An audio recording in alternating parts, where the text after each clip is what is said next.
Good afternoon. This is Ben Yarbrough with Calyptix Security, and I've got Aaron Bieber with me today, and we're going to have a chance to take a review of some of the recent events cybersecurity-wise, see what we've learned, hopefully get some feedback from you guys, and then map it into what we think are things that you need to know about your AccessEnforcer and how to get the most out of it. Aaron, greetings in Colorado there, right? Yep. Hello. You might recognize Aaron's voice. He is the voice of Calyptix on our YouTube channel, walking through a number of technical video presentations. So we look forward to you guys checking those out and giving us some feedback there. This is our first Genius briefing. The idea is that we all need to get a little smarter, and a wise man learns from his mistakes, and a genius learns from the mistakes of others. Aaron, I make a lot of mistakes, so I should be getting a little smarter. I don't know how you feel about that, but I'd rather learn at somebody else's expense if we can. Yes, indeed. Me too. So we've got some great stuff to work through this afternoon. We're going to try to keep it moving pretty quickly, stick to the hour or less. The slides will be available. We are recording it. There's a lot of content on the portal. If there are Q&A and questions that come up, we'll try to hit them as we go. We've got about 4 polls for you. I'd really encourage you to take a participation in those. It'll help us kind of gauge where we are today and where we need to go in the future. And then there's a couple of survey questions as you exit that feedback on today's presentation, as well as ideas for future events, and just any general comments that you'd like to make. We go through those carefully, and they're extremely helpful. We appreciate your investing time today. We have a new member on our team, Anna Stallman, who's joining us as our Director of Communications. We are looking to elevate our game there, and so we'll be soliciting feedback from you guys on improving our communication, the content you want, you need, and how we can help you grow. So keep an open dialogue there. If you don't participate, we can't guess what you need us to do.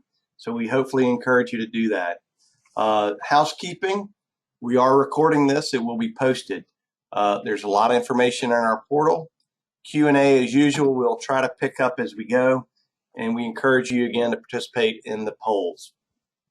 So we're going to hit the 3 hacks, Aaron. Not that the media hadn't covered them pretty thoroughly, right? What do we got? The SolarWinds, Microsoft Exchange, and what's the other one? Ubiquiti. All right. So a lot of commonalities, a little bit of differences. We've got some observations. We're going to try to hit on the AccessEnforcer configuration elements that can help you in these scenarios, and close with a little bit of a roadmap conversation and leave room for some Q&A. So I've got these in here as a reminder for me, guys, so I hope that's all right. So I've got a couple of surveys. This first one is just really real quick to gauge which of the events were most impactful for you. If you take just a second to let us know if none of these mattered or one was more impactful than the other, it would be very helpful as we want to spend our time most targeted. So we've got about half you guys participating. We'll give you another few seconds. And then we're going to bounce right into a second poll that's a little bit of a follow-up. So we'll count down 5, 4, 3, 2, 1, and we'll close this one. And then we're going to jump to a next one. It's sort of related. And I think this next one will be informative of the first one. But how quickly do you respond to these type of vulnerabilities or events, whether or not it's these particular systems or otherwise? This one gets to the core of managed service. And one thing I think we've learned is that managed service is all about security. And if you're not preaching that message, then you're missing an opportunity to educate and sell. We view ourselves as a partner in helping you guys stay up to date. So let us know how we can improve on that. But the core nowadays for software security is clearly patching. So we've got about 75% in. So I'll go ahead and close this one. And then we'll share these. So first I'm going to share the first poll, Aaron, on the results. I don't know can you see the results, Aaron? Because sometimes. Yeah, I can see them. So we've got SolarWinds hack was 11% most impactful. Microsoft Exchange about 26%. Ubiquiti 11%, and none of those impacted. So that's really interesting. So about half our crowd wasn't impacted. I'm imagining that's, SolarWinds was fairly targeted on large enterprise governments. Microsoft Exchange on premise, Ubiquiti if you use their controller. So any thoughts on that, Aaron? I'm glad SolarWinds is not higher than it is. That implies a lot of work having to be done. I think when we look at the government guidance on that scenario, the amount of work will be pretty clear. It's kind of scary. So let's take a quick look at the next one on patching. So the purpose here is to get a sense of, sort of patching practices, and 21% patch as fast as they can automatically up front, same day. 44% as quickly as they can. 26% aim for automatic with vendor systems. 9% do the best they can. Glad to hear that customers are agreeing that patching is critical. So that's really helpful. It does illustrate that at least half of the population, Aaron, it does take time, and I'm not surprised by that for small business. Same. Thoughts on your end? Also glad that the customer resisting patching is at 0. That's not a good situation to be in. So good to see that. Excellent. So we'll keep moving forward. So we'll hit the SolarWinds pretty quickly. There is a lot to digest here. Those of you not familiar, Orion IT monitoring and management software is a platform used and offered by SolarWinds before it got into the MSP business, when it was focused on enterprise space, where they work with thousands of large customers, a lot of government that have been doing monitoring and archiving and those types of systems for years now. It's that those activities are part of NIST 853, so it's no surprise that that's their legacy sort of customer base. But essentially what happened, Aaron, I mean, they somehow got into the update process. Yeah, the basically they slipped in the front door, so to speak. So the exploit and all that jazz ended up going directly from the SolarWinds stuff into their customers, and it's like the worst case scenario where you essentially lose trust in the suppliers of your supposed security related infrastructure. So pretty significant. Yeah, caught you off guard there. So but keeping you awake. Yeah. Obviously this hit big governments in terms of Homeland Security, Secretary of State, and so forth. It was discovered by FireEye, and they got to name it. The alleged purpose is unknown, but clearly espionage, and hopefully no further, attributed to Russia, most likely. Very sophisticated, took a while to happen, impacted a lot of people. A lot of nitty-gritty details when you look at the MITRE attack model and the outline over here, what they did in terms of the supply chain penetration.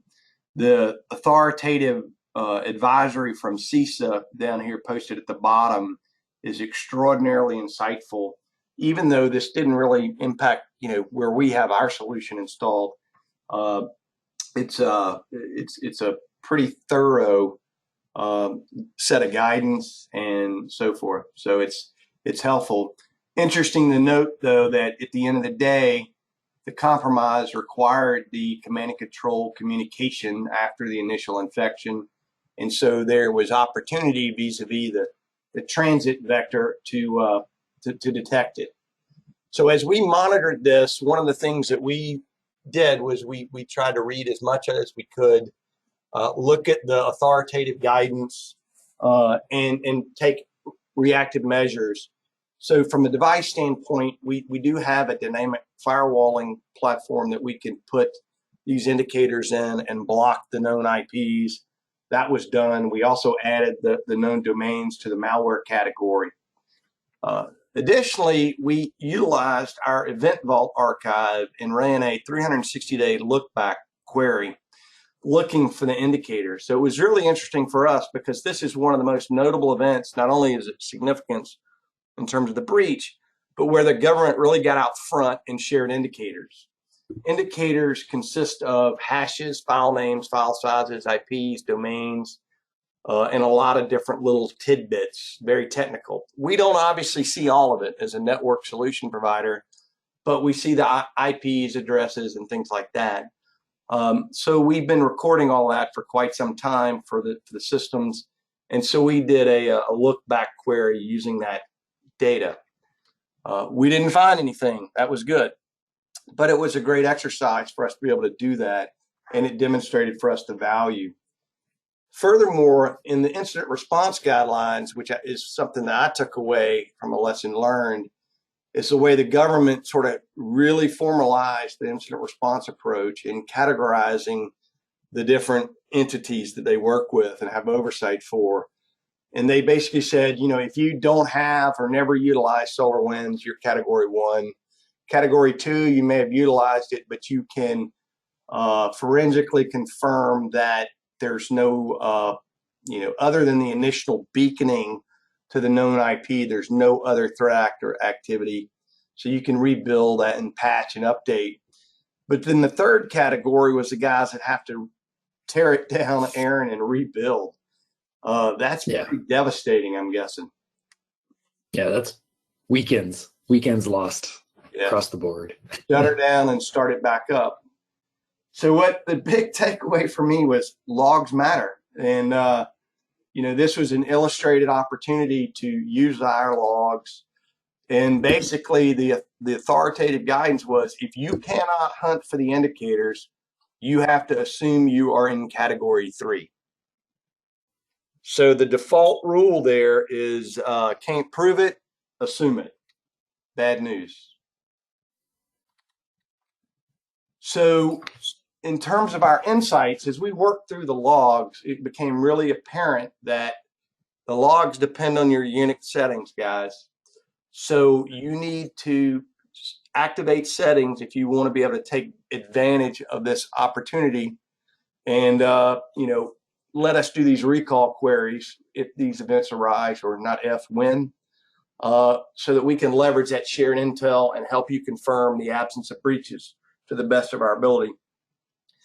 Additionally, the responsive defensive measures that we rolled out only work if you've got those features activated. So we're going to go over some of those. And then lastly, this sort of brought up the whole patching process, the importance of patching and the controlled patching, and that we do that automatically in the rolled out phase. We do multi-measured authentication at a device level and a patch level and all of that. So that's really significant in terms of the insights on that whole process. So the tools, in terms of a real quick config, we'll post this, don't want to go into great detail, but if you don't have these features on, we don't get the logs. So for instance, if you have a restricted remote management access, you know, we would see those access attempts and failed logins as well. IDS, IPS, at least turn it on, ideally with dynamic blacklisting. Geofence, we've got about a third of folks that have activated that. That is very powerful, generates a lot of logs. HTTPS filters and HTTP filters. There are 2 settings, one each, one for the 443 and the other for port 80 traffic. You can either put it on monitor mode or enforce mode. We do not record logs unless when it's off. So if you look at this little table here, you get no benefit of the indicator recall queries if you're not monitoring. you get no benefit when we add domains and IPs into the list if you don't have enforce mode on. So ideally, check enforce mode. That does monitoring and enforcement, block the malware sites. There's some other ones, pornography and things like that, that are known to distribute a lot of malware. So we recommend you block those. Additionally, the LAN lockdown feature, by isolating a subnet and using pinholes, you're essentially activating firewalling within the subnets, which create activity that can be detected. And additionally important are outbound filtering rules. At a minimum, block the SANS recommended outbound traffic. None of that Microsoft traffic should be going out over the internet or open SNMP traffic unless it's to a specified destination IP. Better block unused protocols for extraction of information, such as FTP and NTP, VNC, even RDP if it's not being used, right? And even better, operate in default deny. We know that's hard, but you can allow approved traffic to specify DNS services, the web, and 443, NTP, and others. And again, there's guidance in the portal on this. And then you can tune these settings by subnet. So you can have essentially a restricted subnet, a controlled subnet, and an open untrusted subnet. So if you allow a subnet that's untrusted and you whitelist it in the web filtering and the IDS IPS, then no alerts will be generated, and you can lock down the others. Likewise, you can put outbound rules on just the restricted and controlled subnets. So the second major event that's worth investigating is a little closer to home, and it's the Microsoft Exchange compromise. And this represents some very significant elements in my mind, or sort of wake-up calls. Obviously, the target was Exchange Server 13, 16, and 19. Earlier versions were not verified to be vulnerable, but they were offered patches. Lots of small businesses, municipalities, and other organizations were infected and targeted. And the basic method was a 0-day that permitted pre-authentication remote code execution called proxy logon. And they strung that together with a series of other vulnerabilities that allowed them to access from remotely content into the email and the Exchange system. So they allowed them to get email and then compromise the networks and move laterally. A firm Volexity found it. Microsoft dubbed them Halcyon. So again, the big takeaways for me were the 0-day. And Aaron, what's your thought on 0-day exploits and vulnerabilities? Well, they're terrifying, especially this level. The remote code execution is basically worst case scenario. I'd gladly take a 0-day denial of service over remote code execution. That's worst case. That's kind of like leaving your door open when the mob rolls by, I guess, right? Yeah, we're just yeah. Come on, guys, store all your stuff here.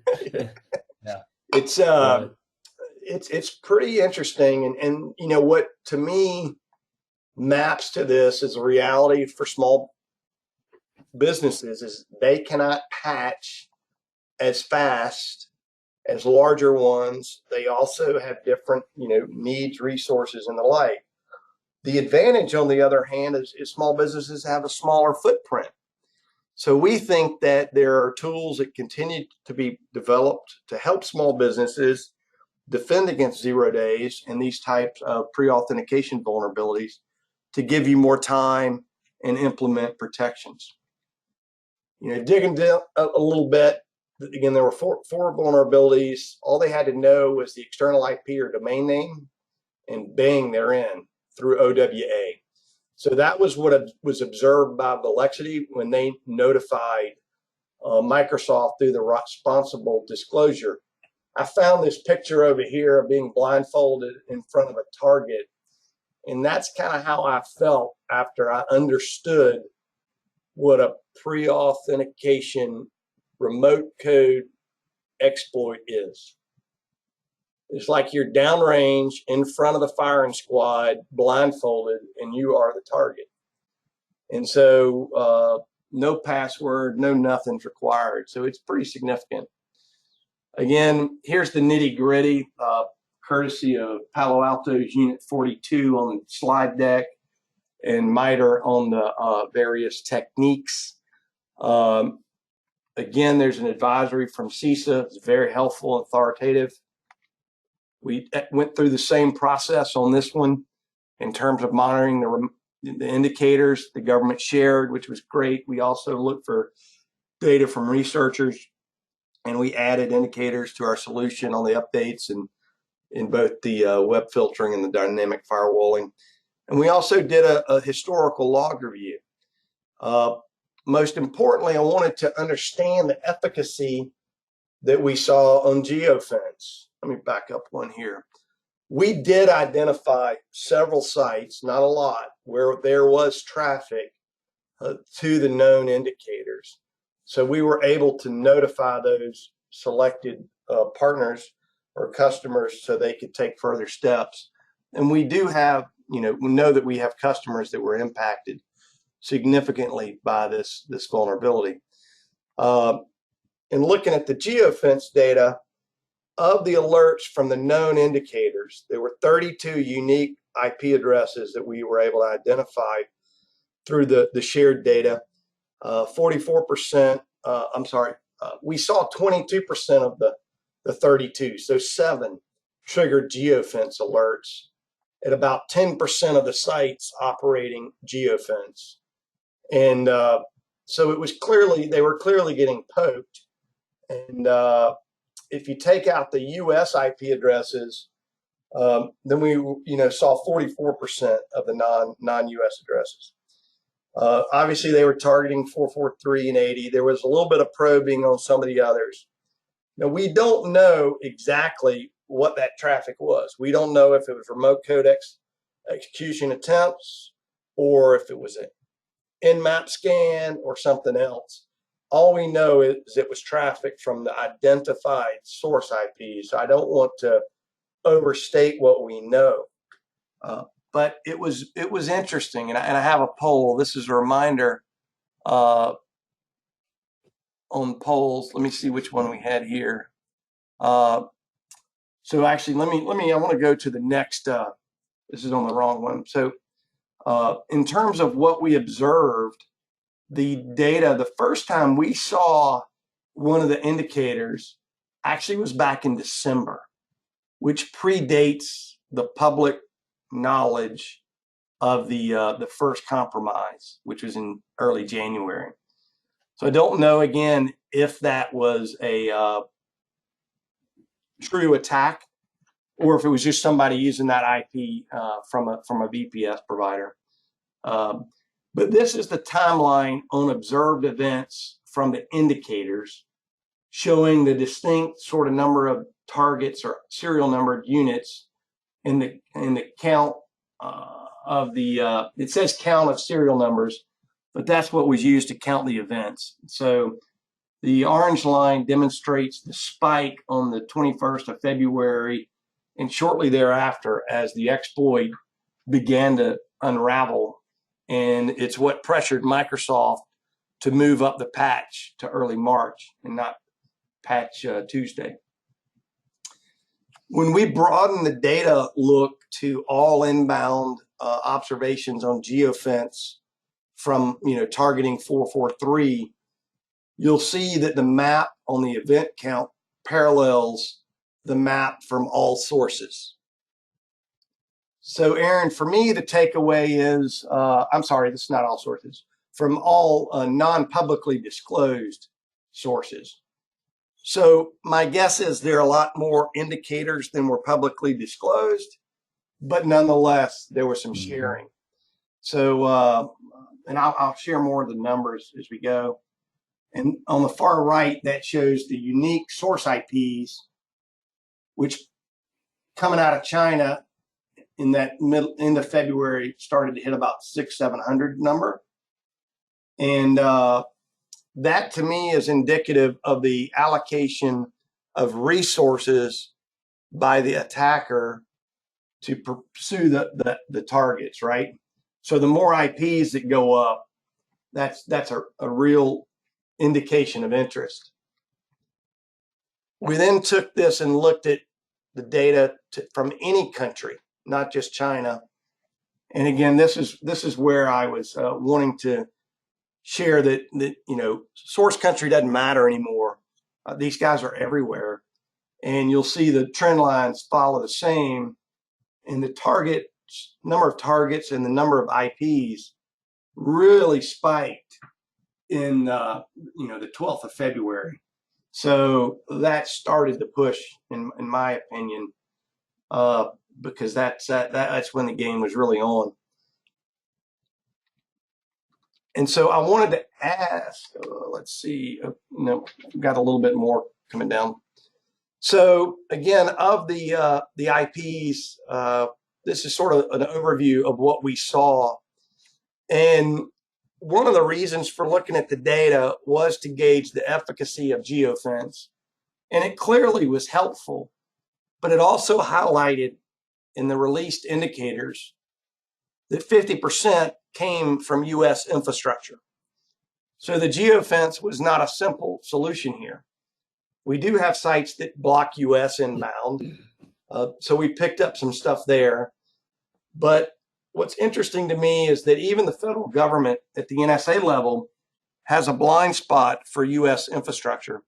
And that is because they are statutorily prohibited from monitoring activity inside the United States. Doesn't mean they couldn't do it, but it means they're not authorized. Doesn't mean they should do it. It means somebody should be doing it. And, you know, while geofence is blind to the US attacks, it's not blind to us. You know, we can see the organizations that have trouble policing or controlling the use of their infrastructure. So this particular incident, it happened to be DigitalOcean, but it's not always going to be DigitalOcean. It might be others. It might be Amazon or Google.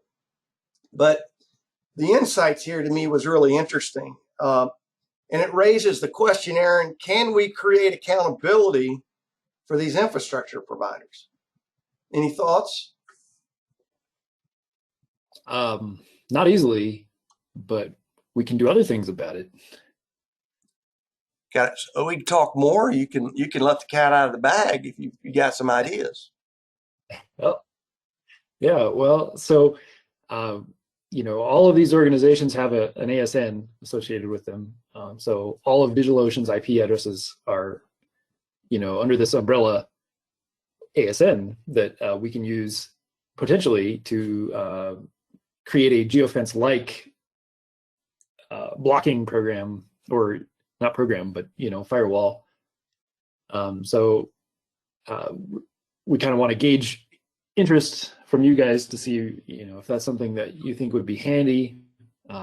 Basically, it would be geofence for DigitalOcean or Vultr or, you know, any of these service providers. We suspect that it'll cause a lot of hoopla as far as you know, breakage across various things, just because there's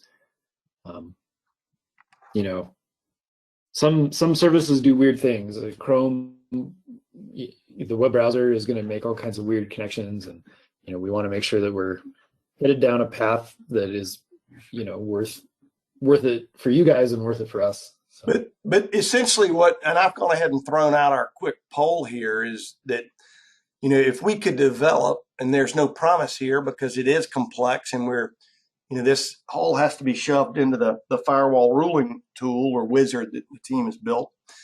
But if we could identify and help folks identify ASN organizations, would you be interested in that?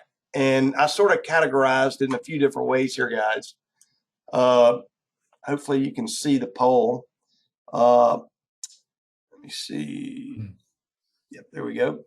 But it's basically, hell yes, sign me up early, or no, get the bugs out, I'll try it at beta, or I'll wait for the general release, maybe, or no, thank you. So there's no promise that we can do this. To give you some idea, DigitalOcean has about 2.5 million IP addresses in the United States.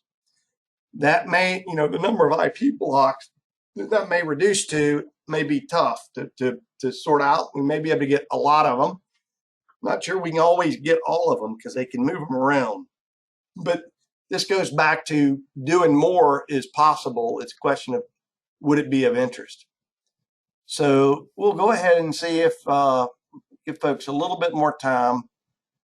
Maybe, but I personally like the idea on a couple of fronts.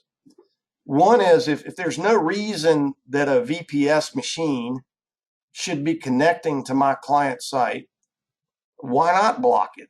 Because it shouldn't be connecting. Number two is it generates data on where the bad guys are coming from. Because if something attempts to hit my infrastructure from an infrastructure provider such as AWS, but there's no reason, I've got no ports exposed, or the ports I have exposed, like Gatekeeper, they shouldn't be coming to it, then that works. So, because one of the challenges in holding people accountable is insight and information. And by knowing where the bad actors are attempting to utilize infrastructure, we can notify those people and help them clean it up. So it's somewhat of a good Samaritan. It's in entering into that world of sharing data. And we may have data that can be very helpful to the community at large and be able to generate that data and provide it in a very near real-time basis. And I think that could be a good thing. But we'll go ahead and close the poll. Let's see. And share the results there. So we had a few people that said they signed me up early. So that's always good. We call that the bleeding edge. And some folks that are interested at beta, and that's great. That's our NFR devices are great opportunities to try that. And then a good chunk of you were interested, 50%. So that's almost 80%, Aaron, that would be interested. So that's awesome. That's really good insight. And then we've got some that would have reservations, and appropriately so. I think you heard Aaron express some reservations. So that's really helpful. So I do have one more poll as we go, but it's down the road a little bit. So when we looked at the data on a per site basis, a little bit more, another slice of data here. So we were getting about 30% of our fleet is generating geofence and has geofence activated. If you haven't done it yet, please do it because it's very effective, as I hope we've illustrated. But one thing is that it generates an awful lot of data. In this case, over 102 days, almost 100,000 unique source IPs. Can you imagine putting that dynamically in a firewall, Aaron? Yeah. No, I mean, well, I can because it's kind of what we do, but yeah, it's not trivial. Yes, not trivial. What's really interesting to me was that of the targets, 65% of those IPs only hit one site in the course of 102 days. Okay, so this is inbound to 443 from any country. 65% of that infrastructure was used for targeted attacks. And then 42% of that was used less than a minute. So I heard a guy from the CISA call it ephemeral. That's the definition of ephemeral, I think. On the other hand, 35% hit 2 or more sites, and 21% of that was used more than an hour. I'm sorry, 21% was used under an hour, meaning 79% was used over an hour. So then when you look at the aggregate events, there is a lot of noise that's out there that can be stopped. 65% of events are from IPs used for more than one day. However, it's not many IPs. Those are the noisy ones. So it was insightful to me. So this is then a slice of the data from the site's perspective. So what on average was the number of unique sites, unique source IPs per site, the median number of IPs, the standard deviation, and the maximum, and then the same for the total events. Now this information is skewed because a site that was only in the data set for a small period, even as short as a day, would be included, so it would skew it downward. However, it's not trivial in my mind, the number of events occurring here. Any thoughts, Aaron? Aaron hadn't seen this data, so as you digest, I'll look at the questions. Yeah, I don't know. The total events is alarming for sure, but it's nice. I don't know. It's nice that we're able to get this data. Yeah, no, it is helpful to start breaking it down. Yeah, I'm trying to look at my question list here, and I'm a little administrative trouble. Let me let's see.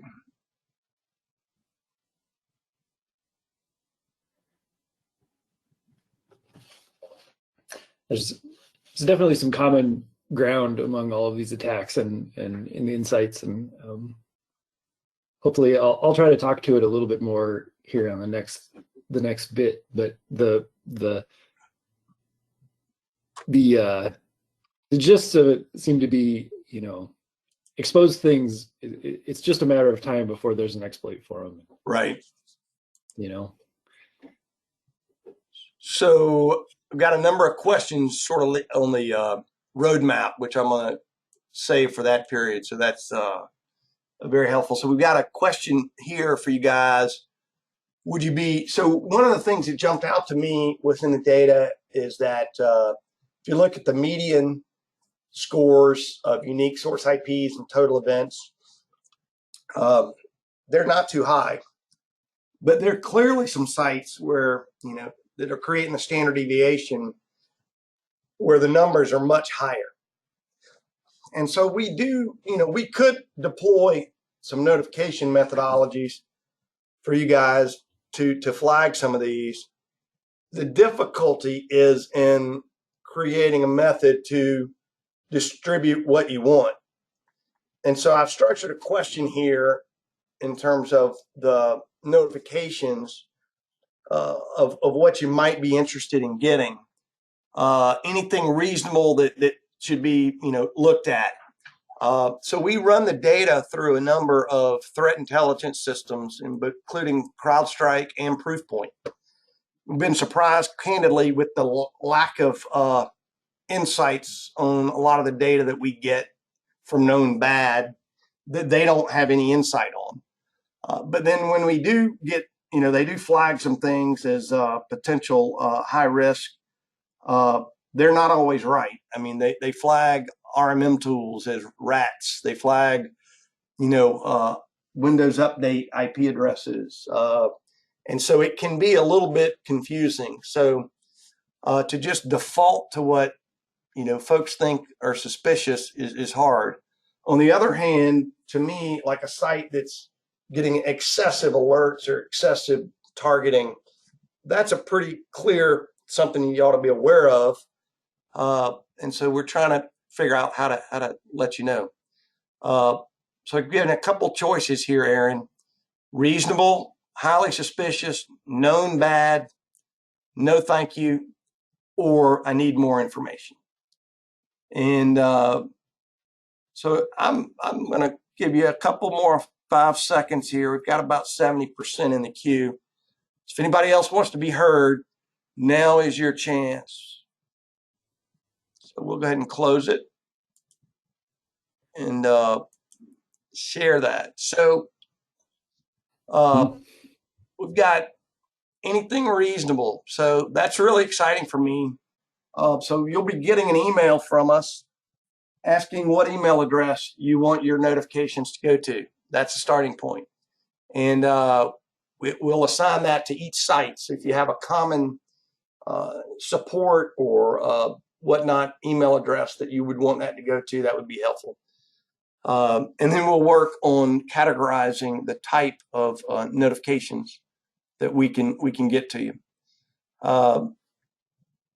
So looks like most everybody's interested at some level. So that's awesome, and that's the kind of things that helps us bring you what you're asking for. So Bryce will take note, and we will post haste work on the notifications. So from a configuration perspective, a lot of insights here about using geofence to match your small footprint, and do some settings here really around port forwarding. Any thoughts on that, Aaron? You mentioned earlier.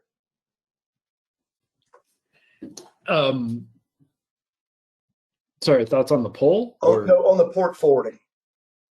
Oh. So these are the settings. I mean, I wanted to highlight here on the port forwarding the best practices to shrink your footprint. The geofence obviously gets a lot a reduction, reducing it. Yeah. I want to make sure everybody knows about the access control list feature in the port forward rules. Can you explain that one? Sure. Did you mean to advance the slides? Oh, am I not? I have to close the poll. You would be right. I did advance the slide, but I did not close the poll. Excellent. I see. So yeah, so on the access control rule setting, how do you do that? So the access control stuff, we can go in and you can specify that you want something to be exposed, at certain times of day or things like that. Yeah, this one I'm really speaking to the port forward one, where it's the source IP. Oh, I caught you way. I guess I'm confused. Sorry. That's all right. I'm confused as to what you're asking me, I guess. Yeah. So this is where if you know what source IP, you need to have access to your internal infrastructure. Say an example would be if you've got 20 customers that systems need to talk to your RMM tool and you've got to expose your RMM tool. You can put in the port forward rule, the access control list, those IPs that can come inbound to your system, right? Yep. And so the access control rule is a huge feature. It's really just a single, enter the data point, and is very, very effective. So would encourage you to look at that. The LAN lockdown helps you segment the subnets, and you got to maintain everything behind the port forward rule. And ideally, if you can use Gatekeeper, that would be best because it gives you the 2FA and it shields the system altogether. It also means you don't have to, know the source IP and all that jazz because it handles it magically for you. So these are all tools to build your moat around your small footprint. That's what the castle is for. And the idea is, again, small businesses have advantages. Let's map your infrastructure to your control measures. So Aaron, your favorite one, Ubiquiti. Yeah. This one kind of hit home. I've been a fan of Ubiquiti stuff for a while, and it saddened me to see the stuff happen with this potential leak. I guess we don't really have confirmation as to whether or not it was officially done, but it to me it exposes a pretty major drawback to using these kind of cloud-based things. They do offer a lot of convenience. There's no question in that. Being able to manage all of your sites from one location is pretty cool, but I don't think that the cost of exposing literally your entire network to the world is worth it, quite frankly. you know, if the leak is as bad as the whistleblower says, then you know, if I was making use of the cloud infrastructure stuff, I would have gone full power everything down. We're redoing everything. It's kind of terrifying. One of the challenging aspects of this particular event is that the manner in which it's been disclosed is basically all through the media, investigative journalist Brian Krebs. And it's like nothing happened until he posted the first post in early January. Then they actually put out an email or something, right? So my understanding is, you know, Ubiquiti sent out a fairly innocuous kind of, hey, change your passwords, make sure you enable two-factor, you know, which kind of set off some red flags, and I think that's when the further investigation started happening, and we're here today where they've, you know, basically it's been the whistleblower basically said Ubiquiti can say the things that they say about the leak because they don't actually have data to confirm that the leak happened. So there's a lot of finger pointing, and you know, no one really knows for sure the extent to which it. Well, I'm sure someone knows the extent, but not us. And I had to look this word up, but Krebs called it the response iniquity, which means bad behavior, basically. And so there's a lot of turmoil in the security community around this, because quite to the opposite of the CISA response to the SolarWinds event, which is if you don't have the logs, you have to assume breach. In this case, it seems they went the other way. If you don't have the logs, assume it's all clear. Yeah, you get it. Yeah, yeah. But you were really blown away. This hits you at its core. But at the end of the day, the mitigation measures, Aaron, that you see need to be done, or what? You know, if it were me and I was exposed, I would, like I said, I would shut everything down, but I would also disable cloud access as soon as possible. I would change all of my passwords on Ubiquiti's network, and I would do everything in my power to prevent, you know, to log and prevent, you know, outbound access from these Ubiquiti devices on my network. Mm-hmm. Making sure they weren't doing what they weren't, you know, what they aren't intended to do. So, and one of the interesting thing is that two-factor, it won't. I mean, you got to assume that's compromised too, right? Because similar to the SolarWinds, I mean, there was compromised two-factor secret in that scenario, but here that shared secret's presumed gone.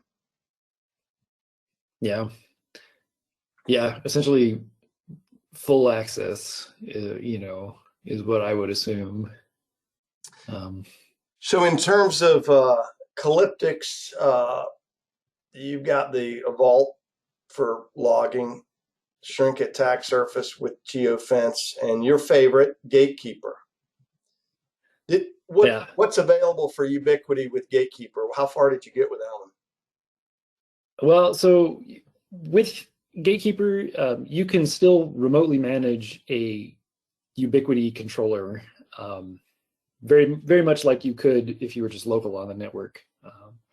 So it offers, you know, all of the configuration for a specific site. We can't enable any kind of like cloud access where you can see an overview of all of your various sites and send a command to all of them at one whack. But, you know, you can still control and modify and update, you know, the individual sites, which I think is it's not perfect, but it's a good compromise. You know, you're not exposing your Ubiquiti controller to anything that is outside of your network. You're retaining all of the ability to manage it like it is outside of your network. So it's quite handy as far as that goes. And you can sleep better at night because you don't have your stuff exposed. So. Yep. So we're going to try to jump into some roadmap conversation and let folks know what we're working on. And actually, I backed that up. This is a summary of the configuration recommendations. This will be available for you, be posted, and we'll distribute a link for it as well. But again, you've got a lot of tools in the AccessEnforcer. If you don't turn them on, you don't get the benefit. So please make sure you're doing that. Particularly around port forwarding, use Gatekeeper and geofence, turn on the web filtering, turn on the dynamic blacklist. In terms of roadmap, we mentioned the ASN organization fence. We got some feedback on that. We're evaluating possibilities to implement that. And then the other one is the API, Aaron, and you've been working a lot with the team on that one.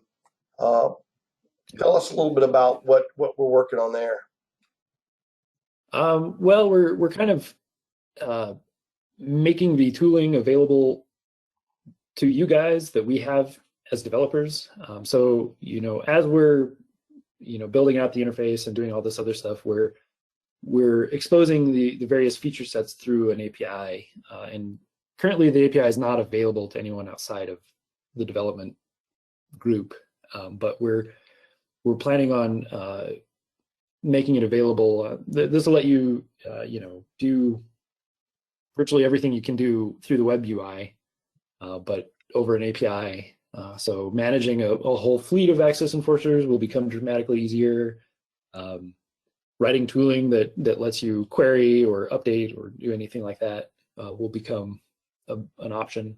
So we're pretty excited about gaining that ability. Yeah. And then on the Gatekeeper enhancements, I know you worked a lot early on and you've been expanding some pieces there. Yep. What can you share is top of mind there? We've got LDAP backend support coming out. We're working on a couple other feature requests that we gained insight into through webinars, very much like this one, where we're working towards getting SMS-based two-factor authentication and a couple other things like that. Other service providers like Azure and things like that. So a lot of exciting things there. Yep. Plus, it will also be exposed over the API. So, say that again. Plus, eventually the Gatekeeper stuff will also be exposed over the API. So those things kind of go hand in hand. Right. So, yeah. So got a question here. Does geofence block the VPN client? That's a good question. What do you think, Aaron? If you tell it to, yeah. We actually had an issue recently where one of our customers went on vacation in Puerto Rico, I think it was, which was not listed as an IP address. The IP addresses associated with Puerto Rico were not listed in the United States section, even though Puerto Rico is a territory. So they weren't actually able to VPN in to do their work, which is good because they were on vacation. but might not be so good if he's the boss and needs it. So, yep. But essentially, so that's important to know where your people might be, and that geofencing is a pretty hard block. So that's important. One question here speaks to when we see one attack's blocking or being blocked at one site, can we share that other ways? That is something that we aim to do, big picture, in terms of being able to share that.